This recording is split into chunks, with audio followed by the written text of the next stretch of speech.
Yes! Yes! Woo-hoo-hoo! Friends, what a miracle. Friends, Clevelanders, countrymen, lend me your ears. This division is ours. Welcome to the Guardian Chronicles. In today's episode, let's enjoy the glory that's being bestowed upon us today. On the last episode of the Guardian Chronicles, I lamented how this team wasted an opportunity to advance up the standings thanks to the easy schedule they had been given in the middle of August. They lost 5 of 6 against Atlanta and Arizona. It was miserable, and I gave up. Just like that, I was gone. Nope, I didn't have my trust in them. I thought they would be cooked. I anticipated a 75 to 80 win season with no good things for the rest of the year. It's a good thing I'm not employed by the Cleveland Guardians because no one in that organization gave up. Not one. No one has made their plans for their November trip to the Bahamas. They are all focused on baseball. They're all focused on winning, and they've got October in mind. And you know what I mean by that? I'll show you. Take a look. Look at that. This is one of the most gorgeous things I've ever seen. I mean, beautiful. That is amazing. Your eyes do not deceive you. That is 10 consecutive wins. 15 wins and 16 games. And your eyes do not deceive you. 1 game behind the Tigers. 1 game behind the team that the entire baseball world preemptively crowned as the champions of the division back in July. And they weren't even wrong to do it. We had lost 10 games in a row, and I mocked the Indians for it. Because they deserved a mockery. You deserve a mockery when you lose 10 in a row. Well, they repaid their debt, clearly. 10 straight W's. Delicious. Yummy. Beautiful. How did this team become so dominant all of a sudden, out of nowhere? I think it's a bunch of things, but it starts with this. This is the number of runs allowed by Guardians pitching in the last 18 games. 1, 4, 1, 2, 1, 2, 0, 4, 2, 0, 1, 2, 5, 0, 1, 2, 0, and 0. That is 18 consecutive games in which their pitching has allowed 5 runs or fewer. That is a masterclass of pitching over a stretch of 18 games. That's over 10% of a regular season's worth of games in which the Indians' pitching staff has allowed 5 runs or fewer.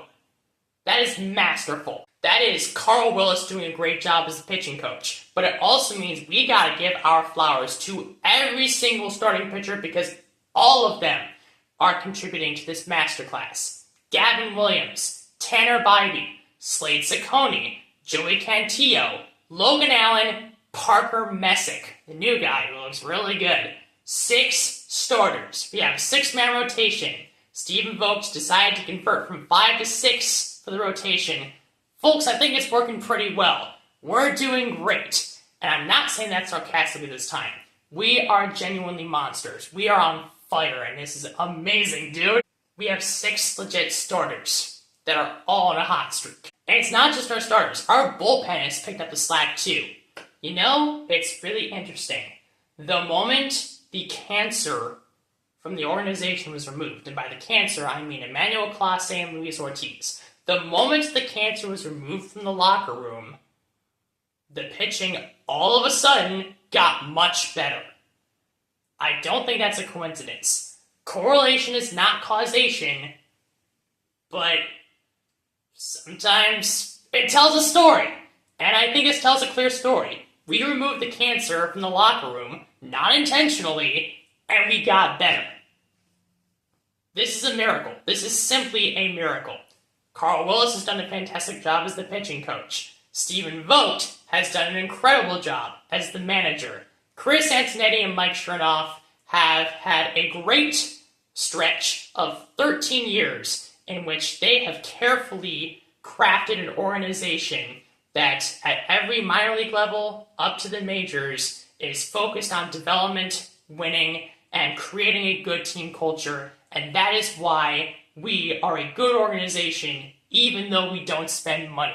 We are legitimately a great organization, and we now officially have gotten winning records in 11 of the last 13 years. So here's my message for you as the fans. I gave up on this team in August. I'm willing to admit it.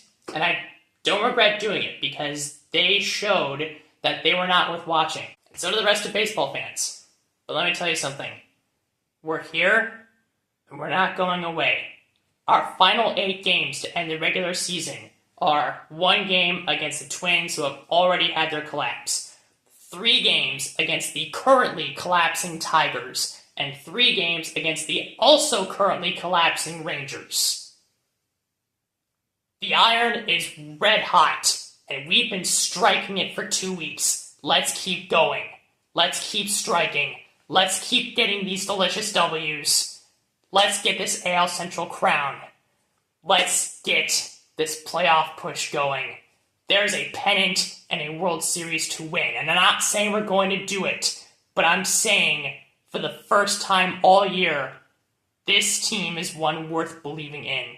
This team is one worth rooting for because there's reason to have legitimate hope. Dude, this is beautiful. I have to give them my flowers. They've earned it.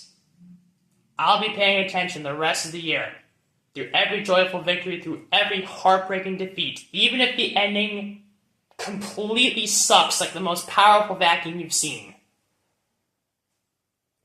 It will be worth cheering for this incredible team, for this tribe. They're worth cheering for. The next time you see an episode of the Guardian Chronicles, I will either be talking about the playoff clinching or the elimination from the playoffs. Nothing's guaranteed. Maybe this team will still fail. Maybe this team will still miss. But they're worth watching. They're worth paying attention to. So, welcome to the train. It may be a bumpy ride, but oh boy, is it going to be fun.